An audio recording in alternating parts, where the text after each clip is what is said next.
Welcome to a new season of Conflict Coach with Dr. Emily Taylor.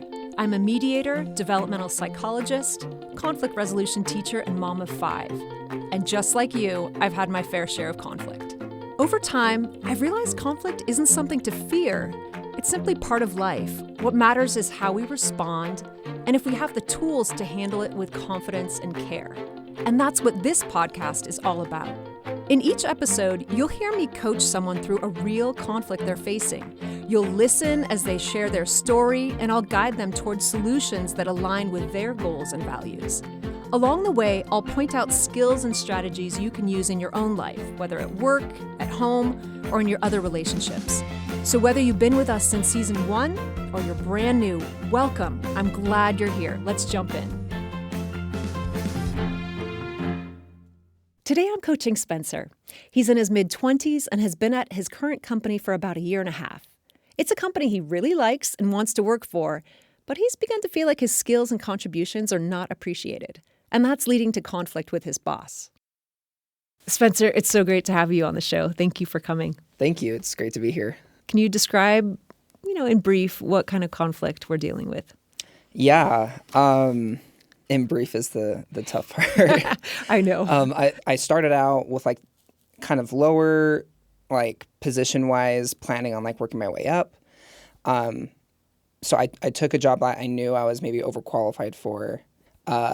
And the company I feel like I'm a really good fit for in terms of their values and just ideas in general. However, over the past year and a half, I've just felt stuck. Despite having dozens of conversations with a couple of HR reps, with my manager, and overall it's just felt kind of like a back and forth and never really getting very far. So they have attributed that to me needing more structure than they provide. I've attributed it to I approach things maybe not in the best way initially, and that potentially created a negative context. Okay, so they brought you on in a way knowing you were overqualified. There was an expectation that you were going to be able to grow into something else sooner than a year and a half. Is that the idea? Expectations may be too strong of a word. There was no promises of any of that.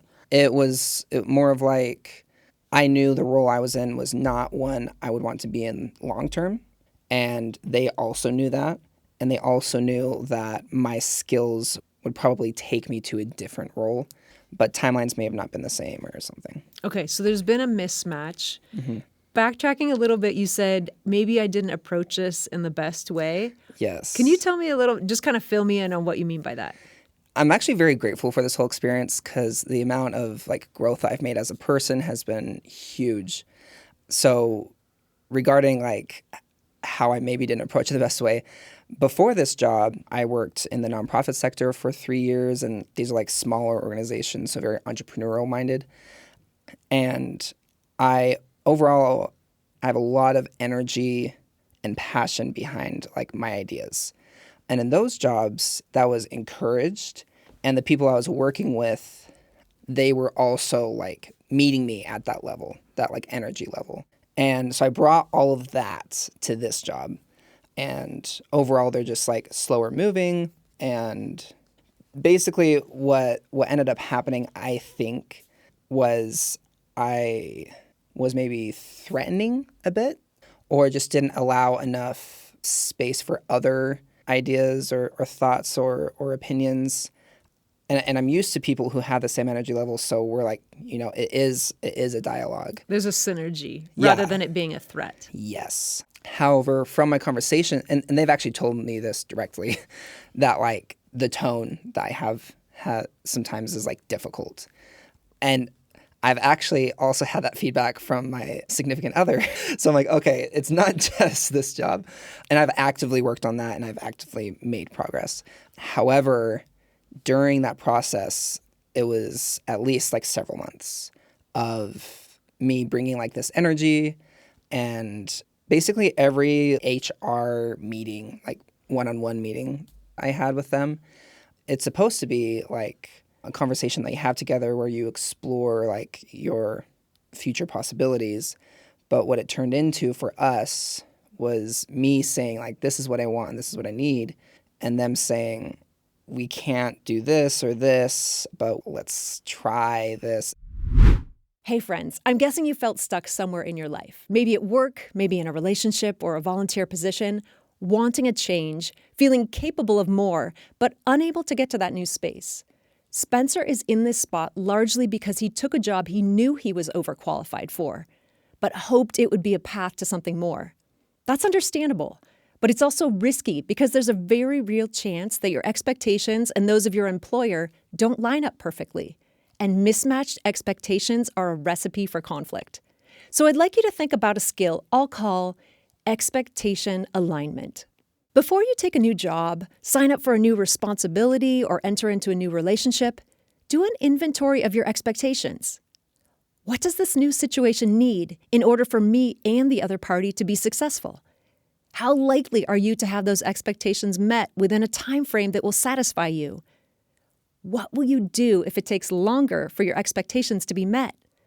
The truth is, no matter how well aligned you and your employer or partner seem to be, a period of mismatched expectations is almost inevitable.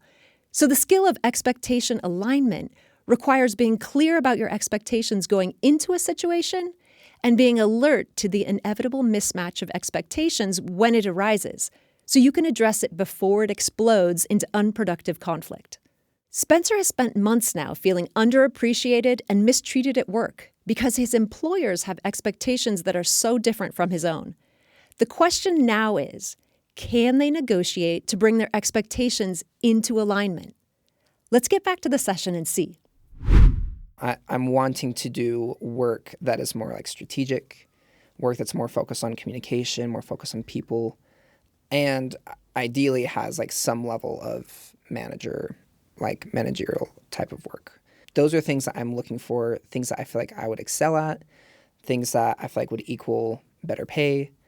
That being said, they have brought up in the past in our conversations that they feel like I want a faster progress and that no matter what role I fill, I won't feel that it's moving fast enough. So if you were to ask them, they would say that I probably still wouldn't appreciate my time there just because of how slowly things move. Did that bother you? It makes sense, but also I'm very happy to like float around in my role for, some time and let it develop.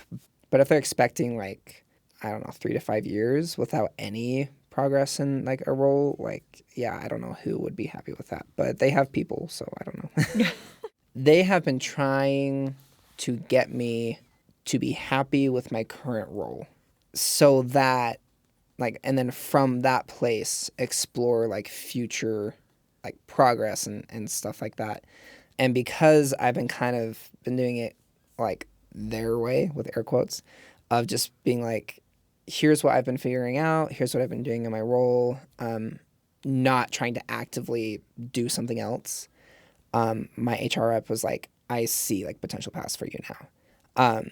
But part of me is like, this was so many like hoops and bending over backwards just to get anywhere. I felt like yes, it was a positive response. But you don't respect the stuff that you had to do to get there? Well, it's like I feel like that's fine. Just be honest. Like yeah. I mean, what do you think? In my opinion, was it dumb? Like it's and it really is like more of an attitude thing than it is like a physically like doing anything. But like I feel like if I have to craft so many things about the way I talk, my tone, like my attitude, like if I have to craft so many things just so you can have a positive experience with me, it feels like a lot of work to just get them to like be functional in their role. Where I'm like, I feel like a good manager is going to be able to work with multiple people and is going to know how to work with people of different personalities and different attitudes and different energy levels. Spencer, have you had to morph yourself during this? Again, like I've heard you say there's good things. Yes. There have been some good changes. Definitely good changes. But I'm hearing you when you're talking about this right now that you're like, dude, like this, I shouldn't have to change all these things about myself when I'm at work. I got this feeling of like I rolled over and showed my belly type of feeling where I'm like, yes, this is working, but I've had to like succumb to the business gods in order for this to work, where it's like you have to like completely give yourself up to like, I don't know. Okay. Yeah. So this is always interesting too, like in a conflict, just where it's like, it should be, it's like a negotiation, right? It's back and Yes. forth. Yeah. And it seems like this point that we're talking about right now, this was too much. Yeah. I mean, for you to use the example of rolling over, Yeah. that doesn't Yeah. sound like It's not empowering. where you want to be. It's not Well, it empowering. sounds like the opposite. Yeah. True? Yes. Do you feel unempowered? Yeah. Okay. And yeah, I feel unempowered. I feel stuck. I feel frustrated. I am very grateful for the things that I've learned and for the changes that I've learned, because I am going to have to interact with lots of different people. But yeah, for me to have to do so much over the course of a year and a half to get like like finally like a step or two forward, it just feels like it's probably It doesn't just, merit yeah. that kind of effort. Yeah. I think that's a really important point, is like, again, we were talking about conflict, like how much am I willing to give up what I have to get. It sounds like you've had this goal and you've had little enticements. I don't know if you know the psychology of random gifts, like random rewards, Yeah. keeps people going the longest. Yeah. It's kind of like gambling, where it's like you get it occasionally and you're like, ooh, Yes. I really like doing that discussion. That was awesome. And I've had that like for example, like and like part of it, like part of my brain is like, maybe the issue is like my ADHD and my ability to just like initiate.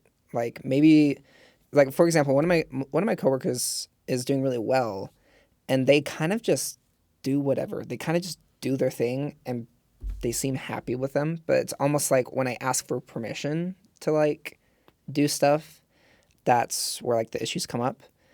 But also part of me is like, if communicating with you stuff that I want to do creates roadblocks, that doesn't feel very like helpful. You've adjusted, but then there's a certain point where you're like, I don't have to adjust all the time because you want me to be this certain way. Yeah. Like, did we find a boundary, like with the manager kind of saying like, you have to do this all the time?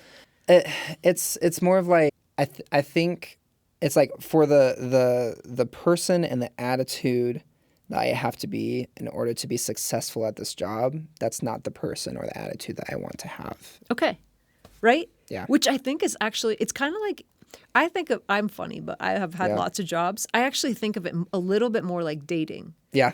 Like, yeah. I'm going to like go in, I'm going to see what the landscape's like, I'm going to see what the people are like. But it sounds like the most important part is, what am I like in this? Does this job enhance who I am? Who do I become Yeah. in this job, and do I like that person? Yeah. I love that. It doesn't mean Yeah. I'm going to love everything about the job, but if I feel like I'm a phony or I'm having to act like someone that I'm not, Yeah. that's probably, it's not sustainable. Like, I'm going to Yeah. bail at some point, right? Yeah. Yep. Hey friends, it makes perfect sense to change how you act at work when it helps improve how your team functions. Adapting your behavior can be really helpful in a lot of situations outside the workplace too. It's important to be mindful of your boundaries though. Know your limits.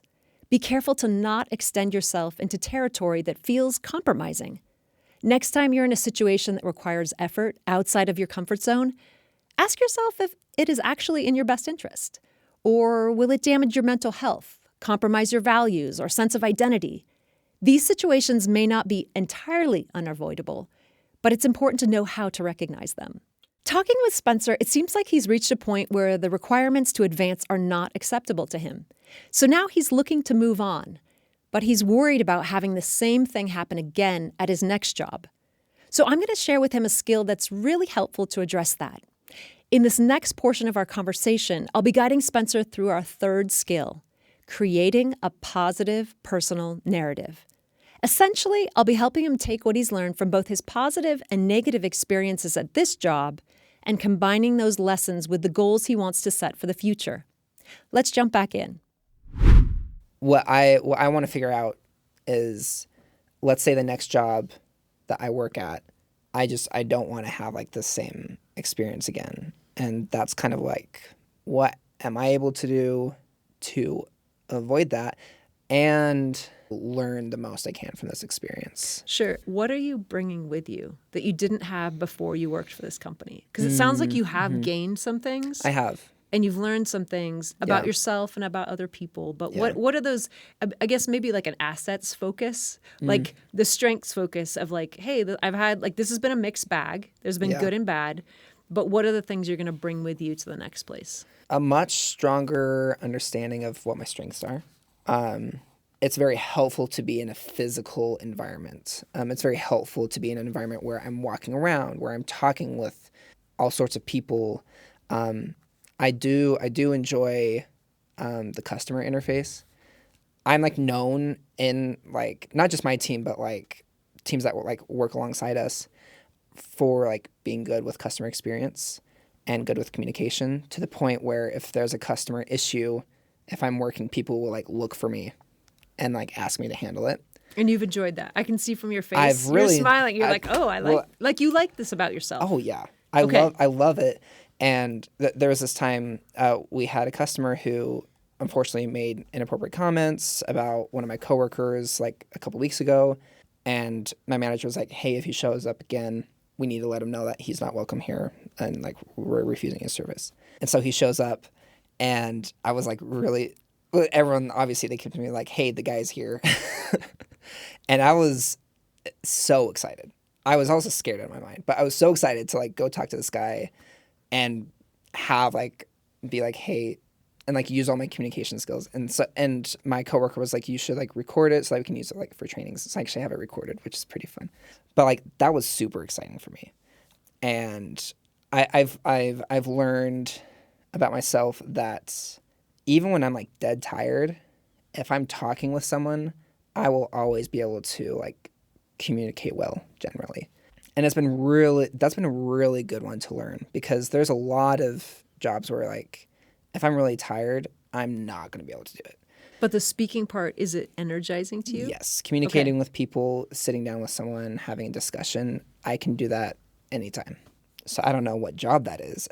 But Well, I think though, like, especially in any conflict, narrowing down the things that are like really important. It's more like a principle. yeah. You're like, I want to be compensated and have a role Yes. that acknowledges this part of me, right? Yes. Instead of me just being like an associate who happens to be good at these things, Yes. I want those things to be my role. Yes. What are you going to look for in a manager? Well, and I think I can look back to previous people who have supervised me and be able to identify traits in those people that have like worked.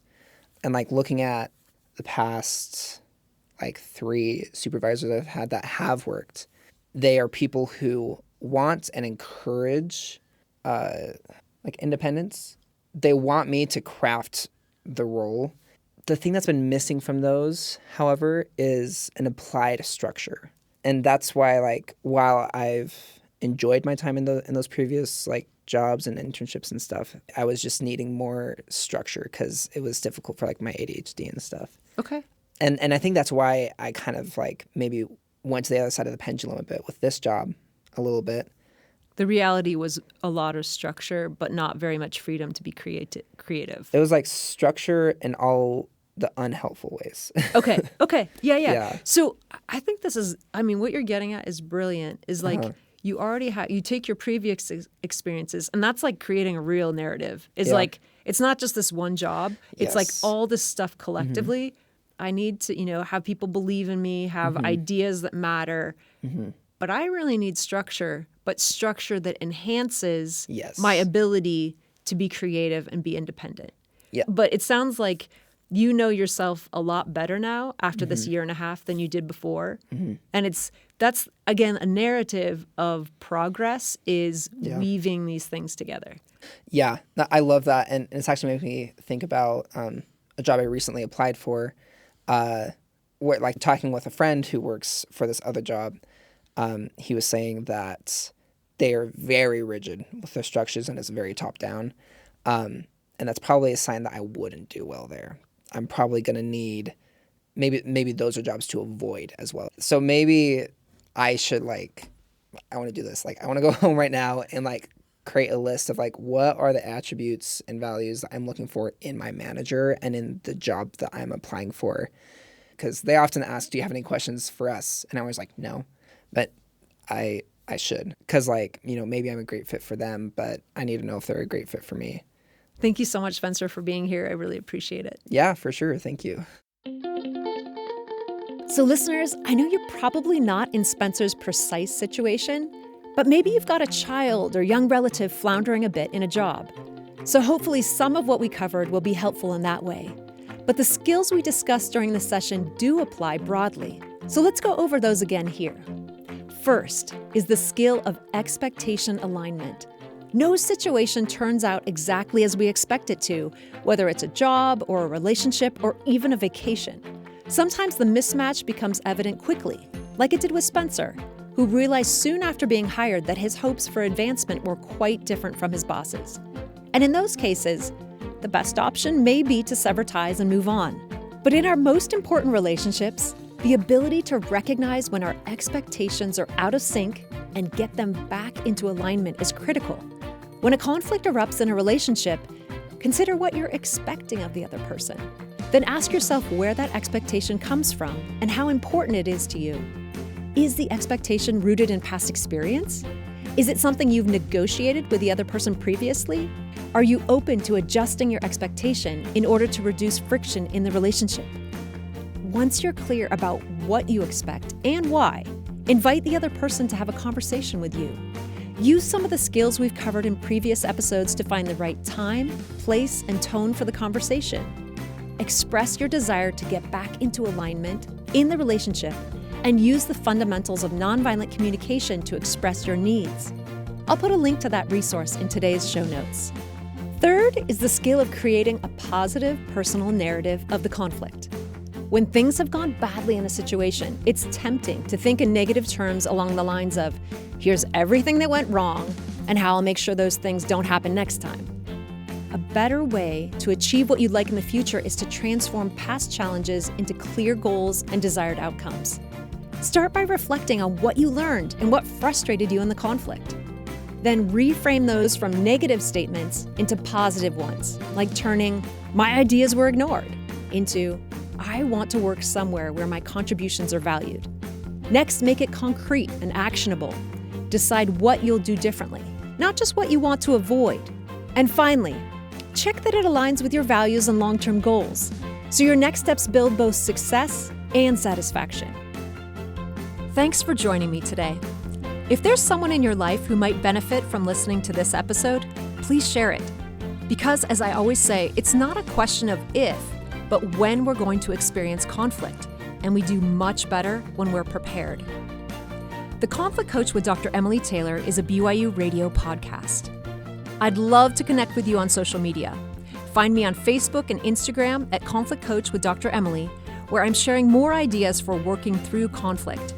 And if you or someone you know has a conflict that you'd like to discuss on the podcast, send me an email to conflictcoach@byu.edu. And next time, I'll be coaching Naomi, who is navigating a difference of religious belief with her father. I hope you'll join me.